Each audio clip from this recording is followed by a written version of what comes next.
Good evening हमारे class 11th के प्यारे बच्चों।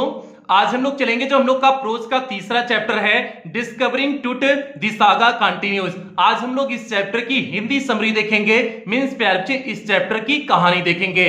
तो आज की क्लास आपकी 20 से 25 मिनट की होने वाली है, जिसमें आपको एक शानदार और बेहतरीन कहानी देखने को मिलेगी। तो इसलिए जब तक आज आपकी क्लास चले आप अपने दिमाग को कंसंट्रेट करके केवल हमारी बात पर आप ध्यान देंगे। और प्यारे बच्चे अभी तक आपका प्रोज का 2 चैप्टर पूरी तरह से कंप्लीट हो चुका है। आज आपकी तीसरे चैप्टर की शुरुआत हो रही है। पोएट्री वाले सेक्शन में आपकी पहली पोएम करा चुके हैं, स्नैपशॉट में सप्लीमेंट्री रीडर में आपका पहला चैप्टर कंप्लीट करा चुके हैं। तो यदि इसमें से आपका कुछ भी छोटा हो तो आप चैनल की प्लेलिस्ट में चले जाइएगा। चैनल की प्लेलिस्ट में जाएंगे तो वहां पर आपको क्लास 11th की नए सेशन की प्लेलिस्ट मिल जाएगी, जिसमें अब तक जितनी क्लासेस चली हुई हैं सारी क्लासेस एक शेड्यूल वाइज लगी हुई हैं। तो जहां से भी आपका छोटा है आप वहां से देख करके पूरा कर सकते हैं। और प्यारे हम लोग का क्लास 12th में टारगेट है इंग्लिश में 100 आउट ऑफ 100 मार्क्स लाना।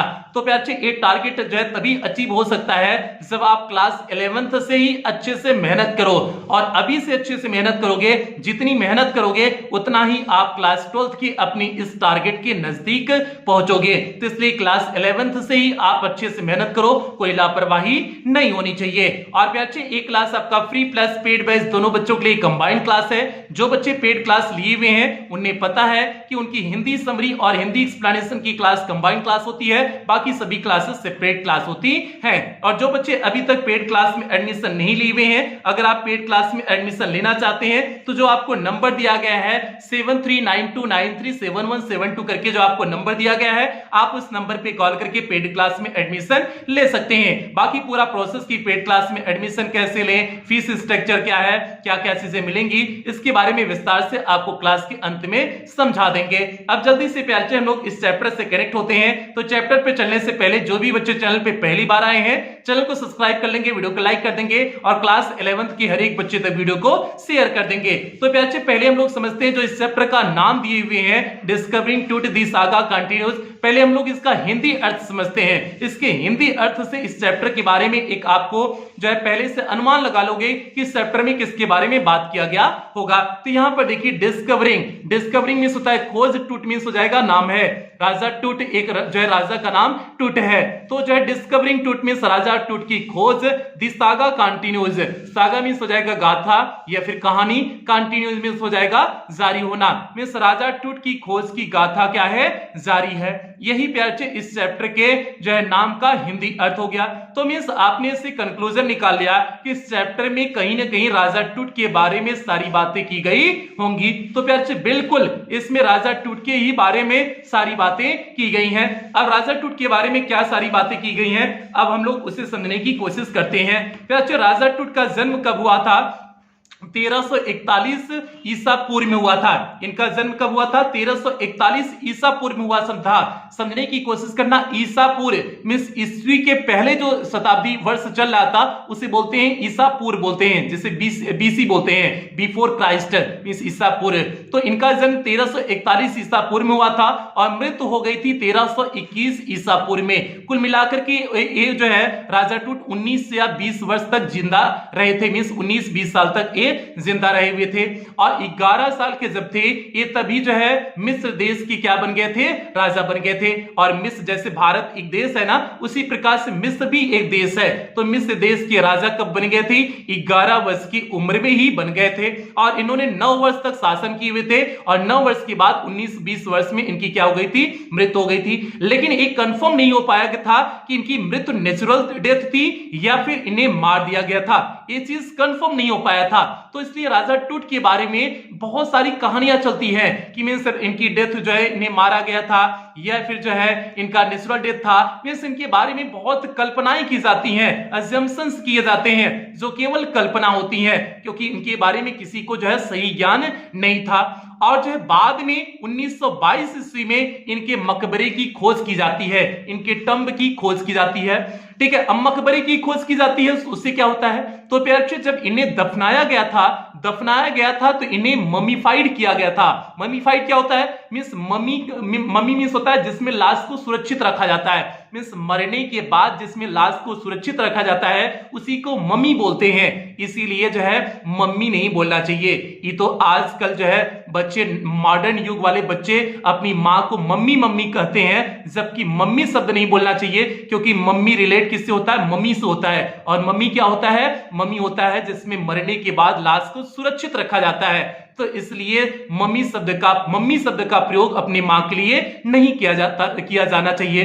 पहले सही लोग बोलते थे, अम्मा बोलते थे, महतारी बोलते थे, मां बोलते थे, वो अलग फीलिंग्स आता था। लेकिन आजकल के कुरकुरे वाले बच्चे, नए नए युग वाले बच्चे, माम कहां है, मम्मी कहां है, डैडा कहां है, ससुरा ऐसा ऐसा नाम रख दिए हुए हैं, साला कंफ्यूज हो जाता है कि अपने बापा या महतारी को बुला रहे हैं या फिर किसी और को बुला रहे हैं। तो भैया ये हो गया, मम्मी में उन्हें क्या किया गया था?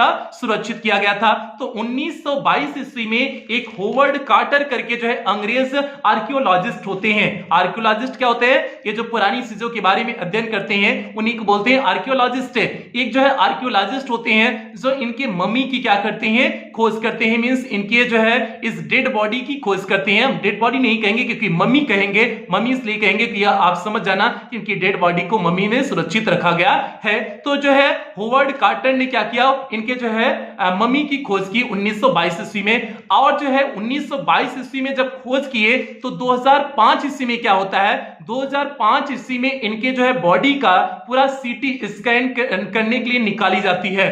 कब्रदाह से जहां इन्हें दफनाया गया था वहां से इन्हें निकाला जाता है। और जब निकाला जाता है तो एक अलग जो है घटना घटित होती है कि जो है तूफान आ जाता है, आंधी तूफान, एकदम शोर शराबा हो जाता है। लगता ऐसा है कि जो है मम्मी जो इनकी निकाली जा रही है, मिस राजा टूट की जो मम्मी निकाली जा रही है, इससे जो है वहां के जितने और जहां दफनाया गया था उन्हें वैली ऑफ किंग्स बोलते थे। वैली ऑफ किंग्स मींस राजाओं की घाटी, क्योंकि वहां पर सभी राजाओं को ही दफनाया गया था। तो इसलिए ऐसा माना जाता था कि अगर जो है इन राजाओं में से किसी को बाहर निकाला जाएगा तो फेरो का कर्ज लगेगा। और फेरो क्या होता है? ये राजवंश का, ये जो उस समय राजवंश मिस्र में हुआ करते थे, उनकी जाति होती थी, उन्हें फेरो करके बुलाते थे। तो माना जाता था ये फेरो का कर्ज लगेगा और जो भी इनकी डेड बॉडी को जो निकालेगा उनकी मृत्यु हो जाएगी या फिर उस पर गलत प्रभाव उस पर पड़ेगा। तो इसलिए जब इनकी डेड बॉडी निकाली गई तो एक अलग था जो है कि मतलब तूफान आ गया, सारी चीजें हो गई, तो इसलिए लोग और डर गए थे कि कहीं जो है ये लोग निकाल करके गलती तो नहीं कर रहे हैं। तो इसलिए लोग और डर गए थे। लेकिन फिर भी 2005 में 5 जनवरी 2005 में इनके डेड बॉडी को निकाला गया। और जब इनके डेड बॉडी को निकाला गया तो बहुत सारे लोग इन्हें देखने के लिए आए थे। और निकाला क्यों गया? सिटी स्कैन करने के लिए निकाला गया, ताकि राज पता चल सके कि इनकी मृत्यु कैसे हुई थी, सारी चीजों को इनके बारे में पता चल सके। तो इसलिए सिटी स्कैन करने के लिए उनकी डेड बॉडी को निकाला गया था 2005 ईस्वी में। तो जब निकाला गया तो सारी चीजें हुई तो लोग वहां पर दूर दूर से देखने आ रहे थे। मींस पर्यटक लोग दूर दूर से देखने आ रहे थे कि जो है राजा टूट जो 19-20 वर्ष के जो थे और अपने वंश के अंतिम उत्तराधिकारी थे, इन्हीं के बाद इनका वंश पूरी तरह से समाप्त हो गया था। उन्हें देखने के लिए दूर दूर से लोग आ रहे थे। अब जो दूर दूर से लोग आ रहे थे तो जो है सभी लोग उन्हें देखे और देखने के बाद जो इन्हें निकालने का काम कर रहे थे 2005 में, उनका नाम था जो है जाही हवास। इस नाम को याद रखना, जाही हवास थे। जाही हवास 2005 में इनका सीटी स्कैन करने वाले थे।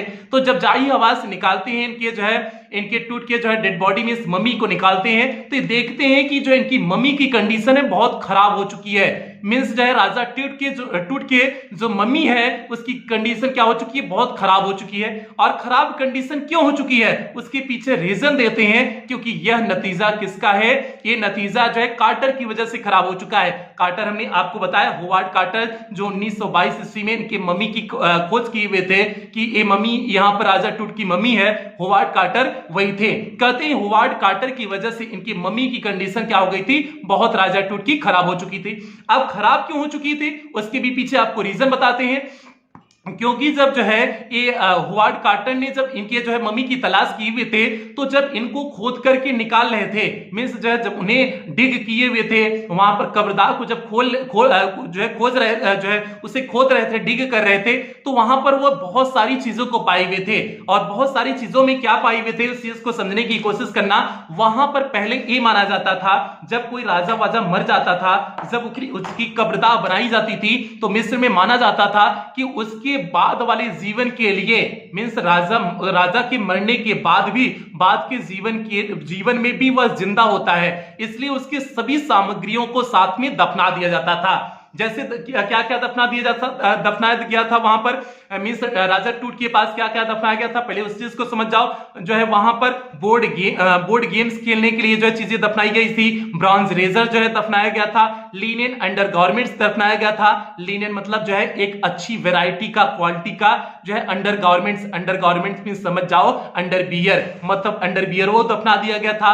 और शराब की बोतलें दफनाई गई थी और बहुत सारा सोना वोना भी दफना दिया गया था। मतलब राजा ट्यूट के पास जितनी भी चीजें हो सकती थी सारी चीजें दफना दी गई थी जो उनके जिंदगी में यूज कर रहे थे। ठीक है, उन सारी चीजों, और सोना तो बहुत ज्यादा दफनाया गया था। मतलब आप ये तो जानते हो कि जब कोई राजा होता है सोने का बहुत शौकीन होता है, तो सोना खूब दफनाया गया था। इनका जो ताबूत बना था जिसमें इन्हें दफन किया गया था, ताबूत भी पूरा सोने का इनका जो है गढ़ा हुआ था। मींस खूब सोना था, सोने की अंगूठियां थी, मतलब बहुत ज्यादा था। और जो इनकी मम्मी थी, मम्मी को भी इस तरह से जो है बना दिया गया था कि पूरा सोने से पैक था। अब जब इतनी सारी चीजें थी तो जब जो है होवार्ड कार्टर ने 1922 में इनकी मम्मी की खोज की, तो होवार्ड कार्टर ने सोचा कि अगर जो है हम इसे हटाएंगे नहीं, इन्होंने जो अन्य सोना गहना जो भी चीजें थी उसे तो ऊपर वाला हटा लिए, जो अलग अलग जगह पर थी, लेकिन जो इनका मम्मी में, मींस इनकी जो डेड बॉडी में, जो मम्मी में इनका जो सोना जो है जकड़ा हुआ था वो निकल नहीं रहा था और उसमें रेजिन्स लगे थे। रेजिन्स में हो जाएगा किसमिस, किसमिस से जो है मम्मीफाइड किया गया था।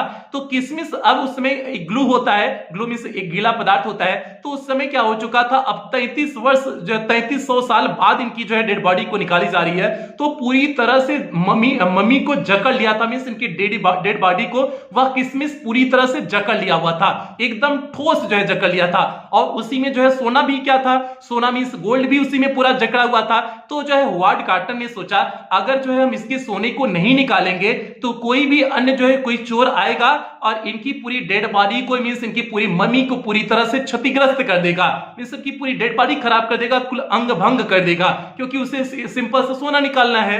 तो इसलिए जो है इन्होंने सोने को क्या कर लिया था, निकाल लिया था। और निकालने के लिए इन्होंने भी क्या किए हुए थे, क्योंकि इन्हें भी आसानी से निकल नहीं रहा था, इन्होंने जो है उसे धूप में जो है डेड बॉडी को रख दी, मम्मी को रख दिए। और रखने के बाद 149 फारेनहाइट डिग्री सेल्सियस टेम्परेचर में उसे जो है सामने रखे, लेकिन फिर भी वो गल नहीं रहा था। इस 149 डिग्री सेल्सियस फारेनहाइट में भी वह क्या नहीं हो रहा था, मम्मी गल नहीं रही थी। अब जब 149 डिग्री फारेनहाइट में मम्मी गल नहीं रही थी तो इन्होंने सोचा कैसे निकलेगा। तो इन्होंने जो है धड़ और जो है पैर, मींस धड़ और ऊपर सर वाला भाग को क्या कर दिए, अलग कर दिए। अलग करके किसी तरह से जो है पूरे अन्य सामग्रियों को, सोना होना को क्या कर लिए, निकाल लिए। निकाल करके वहीं पर जो है फिर क्या कर दिए, दफन कर दिए। अब जब दफन कर दिए तो जाहिर सी बात है कि इनकी डेड बॉडी में क्या हो गया था, अब जो है डेड बॉडी में इनका जो है टूट गया था, क्योंकि इन्होंने हेड और जो है पैर वाला जो भाग था उसे अलग कर दिए थे जो है सोने निकालने के चक्कर में होवार्ड कार्टर ने। तो इसलिए जो है इनका डेड बॉडी की कंडीशन खराब हो गई थी। इसलिए कह रहे हैं कि यहां पर जब 2005 में इनका सीटी स्कैन के लिए निकाला गया, मींस जो है जब जाही हवास जब निकालते हैं तो वही चीज कहते हैं कि होवार्ड कार्टर ने इनकी जो है दशा क्या कर दी थी, मम्मी की दशा क्या कर दी थी, खराब कर दी गई थी। तो ये चीजें होती हैं। और इसके साथ साथ 40 वर्ष बाद एक घटना और घटित होती है। मींस 1922 में खोज करने के बाद 1968 में 40 वर्ष बाद होता क्या है कि यहां पर जो है एक बार एक जो एनाटॉमी के प्रोफेसर होते हैं। एनाटॉमी मींस होता है शरीर विज्ञान के प्रोफेसर होते हैं जो इनकी मम्मी को निकालते हैं। और वहां पर मम्मी निकाल करके जब जांच करते हैं और जो है जांच में एक्सरे करते हैं, और जब एक्सरे करते हैं तो वे देखते हैं कि इनकी जो फ्रंट रिब्स थी, मींस आगे की जो पसलियां थी और जो छाती की हड्डियां थी वो पूरी तरह से गायब थी। मींस इनकी जो है छाती की हड्डियां गायब थी और फ्रंट रिब्स मींस आगे की पसलियां गायब थी। तो इससे अनुमान लगाया गया, तो इसलिए कंफ्यूजन हो गया कि कहीं जो है ये इन्हें मार करके तो नहीं दफन कर दिया गया था, क्योंकि अगर फ्रंट रिब्स गायब है और जो है हड्डियां गायब है तो जाहिर सी बात है कहीं इन्हें मार करके तो दफन नहीं कर दिया गया था। इसलिए इस विचार में थोड़ा सा देरता आती है कि उन्हें 19-20 वर्ष में क्या कर दिया गया था, मार करके दफन कर दिया गया था। और इसमें एक कॉन्सेप्ट ये भी आता है, क्योंकि होवार्ड कार्टर ने क्या किया हुआ था, इनकी मम्मी को तोड़ा हुआ था उस सोने वोने को निकालने के लिए, तो इसलिए ये भी कॉन्सेप्ट आता है कहीं जो है उनकी वजह से तो जो है इनकी पसलियां नहीं गायब थी। तो इसलिए जो है इनका छायाचित्र प्राप्त करने के लिए सीटी स्कैन 2005 में करना था। तो अब जो है उसके बाद जाही हवास क्या करते हैं, सीटी स्कैन उनका करते हैं। तो ये सारी चीजें होती हैं। तो इसी बीच में जो है राजा टूट का थोड़ा सा पर्सनल लाइफ बताया जाता है, मींस इनके राजवंश के बारे में बताया जाता है। तो प्यारे राजवंश के बारे में जब हम बात करते हैं तो यहां इनके पिता या दादाजी थे अमेनहोटेप फोर्थ है। इनके पिता या दादाजी थे अमेनहोटेप थर्ड। अमेनहोटेप थर्ड जो है राजा थे 19वीं शताब्दी के, मींस 19वीं जो है अपने राजवंश के 19वीं राजा थे। और जो है अब 4 दशक तक इन्होंने शासन किया हुआ था। अमेनहोटेप थर्ड ने 4 दशक तक शासन किया हुआ था। और 4 दशक मींस 40 वर्ष तक शासन किया था और एकदम बेहतरीन शासन किए हुए थे, मतलब उनके शासन में कोनो कमी नहीं थी। एक बता दिए ये इनके पिता थे या दादा थे, ये चीज क्लियर नहीं किए हुए हैं। उसके बाद उनका उत्तराधिकारी होता है अमेनहोटेप फोर्थ होता है, मींस अमेनहोटेप थर्ड का उत्तराधिकारी कौन होता है, अमेनहोटेप फोर्थ होता है। और जब ये राज सिंहासन संभालता है तो वहां पर होता है क्या, थोड़ा सा सनकी टाइप का होता है। और सनकी टाइप का होता है तो ये पूजा करता है, सूर्य भगवान की पूजा करता है, सूर्य भगवान की पूजा करता है, जिससे आटिन बोला जाता है। सूर्य भगवान को जो है आटिन देवता मिस्र में बोला जाता है, तो आटिन की पूजा करता है। तो इसलिए अमून उस समय जो है प्रचलित देवता हुआ करते थे। इसने जो है आटिन की पूजा करने के लिए अमून देवता की पूरी मूर्तियां तोड़वा दी, सभी मूर्तियां तोड़वा दी। तो इसलिए इसे थोड़ा सा सन की जो है किस्म का राजा माना जाता था अमेनहोटेप फोर्थ का। और इसने अपनी राजधानी भी चेंज करा लिया हुआ था, मींस इसने अपनी जो धार्मिक राजधानी थी उसे भी चेंज कर दिया हुआ था। अमेनहोटेप फोर्थ जो अमेनहोटेप थर्ड का क्या था, उत्तराधिकारी था। उसके बाद ये सारी चीजें होती हैं। उसके बाद एक और राजा होता है, उस राजा का नाम होता है इसमैन खकरे। इसमैन खकरे एक राजा बनता है और इसमैन खकरे उतना प्रसिद्ध नहीं होता है, इसका राजवंश ऐसे बीत जाता है, कोई खास काम नहीं करता है। तो उसके बाद जो है राजा टूट आते हैं, जिसके बारे में आप पढ़ रहे हो। तो उसके बाद राजा टूट आते हैं और राजा टूट जो है जो अमेनहोटेप फोर्थ ने अमून की मूर्तियां तोड़ा हुआ था, उस अमून की मूर्तियां को इन्होंने पुनः स्थापित कराए। मींस इनका सिंहासन भरे 9 वर्ष के लिए था, लेकिन उन्होंने काम बढ़िया किया। और उसी में जो है अपना नाम भी रख लिए थे, टूटानखामुन जो है अपना नाम भी इन्होंने रख लिए थे, क्योंकि आमून के जो है प्रशंसक थे, आमून की मूर्तियां बनवाई थे, तो इसलिए टूटानखामुन, आमून आ रहा है लास्ट में ना, टूटानखामुन इन्होंने अपना नाम रख लिए हुए थे। तो ये सारी चीजें होती है। 9 वर्ष तक इनका शासन रहता है, शासनकाल बढ़िया होता है, सब कुछ बढ़िया होता है, ये सारी चीजें होती हैं। तो इस तरह से इनका राजवंश था और इन्हीं के बाद इनका राजवंश पूरी तरह से क्या हो जाता है, समाप्त हो जाता है। क्योंकि 9 वर्ष तक ये सिंहासन पे रहते हैं। उसके बाद 11 वर्ष में शासन सत्ता संभाले थे और 19-20 वर्ष में इनकी डेथ हो जाती है। तो इसके बाद इनका पूरा राजवंश ही यहीं पर क्या हो जाता है, समाप्त हो जाता है। जब इनका राजवंश समाप्त हो जाता है तो ये चीजें यहीं पर कंप्लीट हो जाती हैं। तो उसके बाद होता क्या है, अब जो 2005 में जो इनका सीटी स्कैन वाला काम चल रहा था, तो इनका पूरा सीटी स्कैन होता है और इनका एक आकृति बनाने की कोशिश किया जाता है। मींस जो है किस तरह से ये राजा टूट किस प्रकार से रहे होंगे, सीटी स्कैन करके एक जो है उसे आकृति बनाने की कोशिश किया जाता है। और जब इनका सीटी स्कैन किया जाता है, और पहली ऐसी जो है मम्मी थी जिसका सीटी स्कैन किया जा रहा था, तो जब सीटी स्कैन किया जाता है तो उसी में जो है एक फैन होता है, मींस एक कूलर फैन होता है। सीटी स्कैन करते समय जो है एक कूलर फैन की आवश्यकता होती है उसी में, जिससे सीटी स्कैन किया जाता है। तो वो कूलर फैन क्या हो जाता है, खराब हो जाता है, जम जाता है, उसमें रेत जम जाते हैं। तो रेत जमने से जो है वो खराब हो जाता है, तो वहां पर लोग डर जाते हैं। एक जो है वहां पर जो एक वर्कर होता है वो कहता है कि जो है कि ये फिरोज का श्राप है, इसलिए जो है ये खराब हो गया है। तो लोगों की मान्यताएं थी, तो इस चीज को होता है। तो उसके बाद जो सहायक जो है फैन होता है वो काम करता है। उसके बाद जो है इनका सीटी स्कैन पूरी तरह से किया जाता है और सीटी स्कैन करने के बाद इनका एक आकृति देने की कोशिश किया जाता है कि किस तरह से जो है राजा टूट जो है दिखते होंगे। उनकी डेड बॉडी से एक ऐसा छायाचित्र बनाने की कोशिश किया जाता है। तो ये चीजें होती हैं और यहीं पर जाही हवास क्या करते हैं कि ये काम क्या कर दिया जाता है, सीटी स्कैन का काम 3 घंटे चलता है। 3 घंटे में सीटी स्कैन का काम समाप्त हो जाता है। समाप्त होने के बाद इनकी डेड बॉडी को वहीं पर जाकर के जहां से निकाला गया था वहीं पर जाकर के क्या कर दिया जाता है, दफना दिया जाता है। ये चीजें होती हैं। और जब दफना रहे होते हैं तो वहां पर जो है ओरियन, तारामंडल का जो प्रमुख होता है ओरियन वहां पर खड़ा था। मींस ऐसा लोगों की मान्यताएं थी, मींस लोगों का ऐसा लग रहा था कि ओरियन वहां पर डेड बॉडी के पास इनकी खड़ा था। और ओरियन कौन था? ओरियन मींस ओसियस की आत्मा। और ओसियस कौन होता है? ओसियस कौन होता है? ओसियस होता है जो मृत्यु के बाद जो देवता होते हैं। मिस्र में ऐसा माना जाता है कि मृत्यु के बाद जो देवता होते हैं, जो जीवन की देखरेख करते हैं, मृत्यु के बाद वाले देवता, वही ओसियस होते हैं। और ओसियस की आत्मा किसमें थी? ओरियन में थी। ऐसा माना जाता है कि वहां पर ओरियन खड़ा था और इनकी डेड बॉडी की क्या कर रहा था? वह सुरक्षा कर रहा था। तो ये चीजें होती हैं, उसके बाद दफना करके ये सारी चीजें होती हैं और यहीं पर आपके चैप्टर की समरी क्या होती है? कंप्लीट होती है। छोटी सी समरी थी प्यारे, आपको शॉर्टकट में बताने की कोशिश की हुई है। बाकी हिंदी एक्सप्लेनेशन जब बताएंगे तो आपको एक एक वर्ड की मीनिंग बताते हुए विस्तार से इस चैप्टर के बारे में चलेंगे।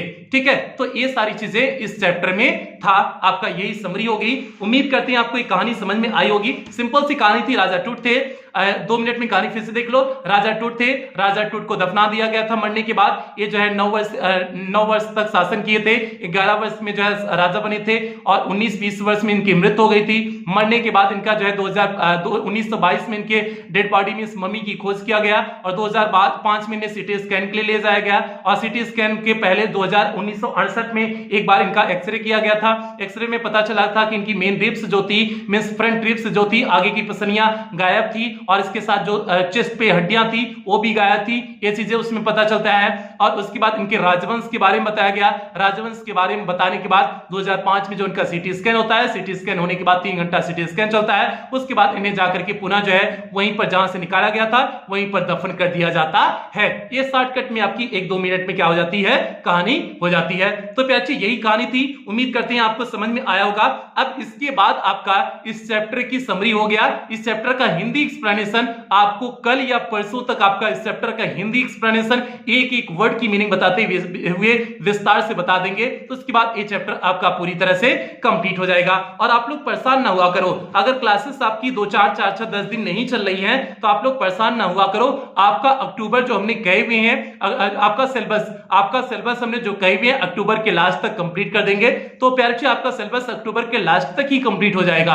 तो इसलिए आप बिल्कुल परेशान ना हुआ करें। सिलेबस कंप्लीट करना मेरी जिम्मेदारी है, तो इसलिए आप लोग उसके बारे में परेशान ना हुआ करें। तो सेशन की समाप्ति यही करेंगे। जो बच्चे चैनल पे पहली बार आए थे, चैनल को सब्सक्राइब करेंगे, वीडियो को लाइक करेंगे, सभी बच्चों तक वीडियो को शेयर करेंगे। अब प्यारे आपको बता देते हैं एडमिशन पूरा प्रोसेस बता देते हैं कि किस तरह से आप पेड क्लास में एडमिशन ले सकते हैं। और जितने बच्चे प्यारे पेड क्लास में एडमिशन ले सकते हैं जरूर लेना, क्योंकि उसमें बेहतरीन ढंग से कुछ शानदार चीजें कराई जा रही हैं। ठीक है, अगर आप ले सकते हो तो जरूर लेना, नहीं ले सकते हो कोई बात नहीं, आप पढ़ते रहना। जो है यूट्यूब पे भी क्लासेस दे रहे हैं, आप पढ़ते रहना, कोई दिक्कत नहीं है। जो नहीं ले सकते हैं, अगर ले सकते हो तो प्यारे जरूर लेना।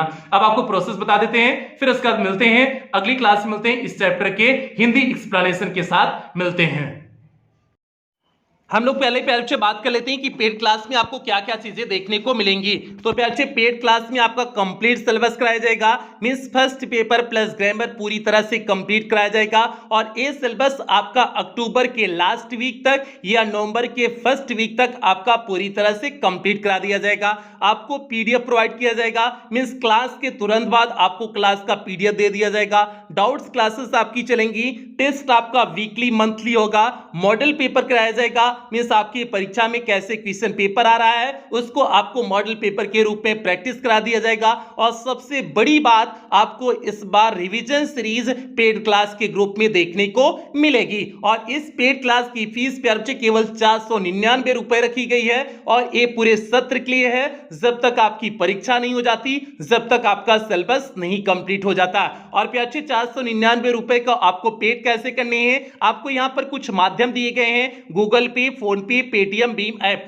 आप इनमें किसी भी माध्यम का प्रयोग करके पेमेंट कर सकते हैं। और अगर आप इनमें किसी भी माध्यम का प्रयोग करके पेमेंट कर रहे हैं तो जो आपको यहां पर नंबर दिया गया है 7392937172 करके जो आपको नंबर दिया गया, आपको इसी नंबर पर पेमेंट करने हैं अगर आप इन माध्यमों का प्रयोग करके पेमेंट कर रहे हैं। या फिर प्यारे आपको यहां पर बैंक डिटेल दिया गया है, आप इस बैंक डिटेल का प्रयोग करके भी पेमेंट कर सकते हैं। या फिर प्यारे आपको यहां पर कुछ क्यूआर कोड दिए गए हैं, आप इन क्यूआर कोड को स्कैन करके भी पेमेंट कर सकते हैं और पेमेंट करने के बाद आपको पेमेंट का स्क्रीनशॉट ले लेना है। उस स्क्रीनशॉट को आपको इसी नंबर 7392937172 करके जो आपको नंबर दिया गया है इसी नंबर पर आपको व्हाट्सएप कर देने हैं। व्हाट्सएप करने के बाद आपको एक फॉर्म भेजा जाएगा, उस फॉर्म को आपको फिलअप करना है। फॉर्म को फिलअप करने के बाद आपको 24 घंटे के अंदर ही पेड क्लास के ग्रुप में ऐड कर दिया जाएगा। बाकी अगर आपसे किसी एडिशनल जानकारी की आवश्यकता होगी तो आपको क्या कर लिया जाएगा प्यार बच्चे, कॉल कर लिया जाएगा। बाकी प्यार बच्चे अगर आपको कहीं किसी भी प्रकार की कोई भी दिक्कत आ रही है